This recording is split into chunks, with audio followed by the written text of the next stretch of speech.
अगर आप central board of secondary education यानी सीबीएसई बोर्ड के स्टूडेंट हैं या आपके घर में कोई बच्चा सीबीएसई में पढ़ता है तो आज की खबर आपके लिए बेहद महत्वपूर्ण है, क्योंकि सीबीएसई अपनी 3 लैंग्वेज पॉलिसी में बड़ा बदलाव करने जा रहा है। और इस बार जो अपडेट सामने आई है उससे लाखों छात्रों और पेरेंट्स को बड़ी राहत मिल सकती है। अब सबसे पहले समझते हैं कि 3 लैंग्वेज पॉलिसी होती क्या है। नाम से ही साफ है, इस पॉलिसी के तहत स्टूडेंट्स को पढ़ाई के दौरान 3 भाषाएं सीखनी होती है। आमतौर पर इसमें शामिल होती हैं एक रीजनल लैंग्वेज या मदर टंग, हिंदी या अंग्रेजी, और एक एडिशनल लैंग्वेज।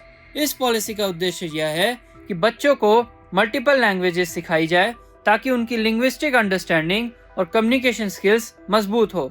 लेकिन असली चैलेंज तब सामने आता है जब स्टूडेंट्स को एक साथ कई सब्जेक्ट्स के साथ 3 भाषाएं भी मैनेज करनी पड़ती है। विशेषकर क्लास 7वीं से 9वीं के स्टूडेंट्स के लिए लैंग्वेज लोड काफी हैवी महसूस होता है। अब बात करते हैं नए बदलाव की। रिपोर्ट्स के मुताबिक सीबीएसई इस पॉलिसी में फ्लेक्सिबिलिटी देने की तैयारी कर रहा है।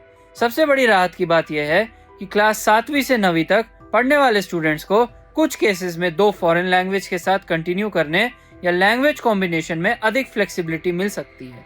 यानी लैंग्वेज सिलेक्शन पहले के मुकाबले ज्यादा प्रैक्टिकल और स्टूडेंट फ्रेंडली बनाया जा सकता है। आसान भाषा में कहें तो हर स्टूडेंट पर एक रिजिड पैटर्न थोपने के बजाय स्कूल्स और स्टूडेंट्स को कुछ फ्लेक्सिबिलिटी दी जाएगी। अब सवाल उठता है, सीबीएसई ये बदलाव कर क्यों रहा है? इसके पीछे कई प्रैक्टिकल रीजन है। पहला कारण है एकेडमिक प्रेशर।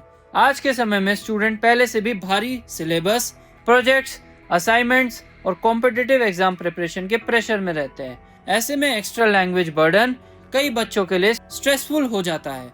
दूसरा कारण है ग्लोबल एक्सपोजर। आज के student foreign universities, international careers और ग्लोबल अपॉर्चुनिटीज की तरफ देख रहे हैं। ऐसे में फ्रेंच, जर्मन, जापानीज या अन्य फॉरेन लैंग्वेजेस सीखना उनके करियर के लिए एडवांटेज बन सकता है।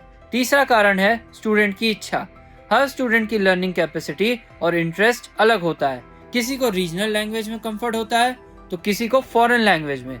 नई पॉलिसी इस डाइवर्सिटी को एकोमोडेट करने की कोशिश करती दिखाई दे रही है।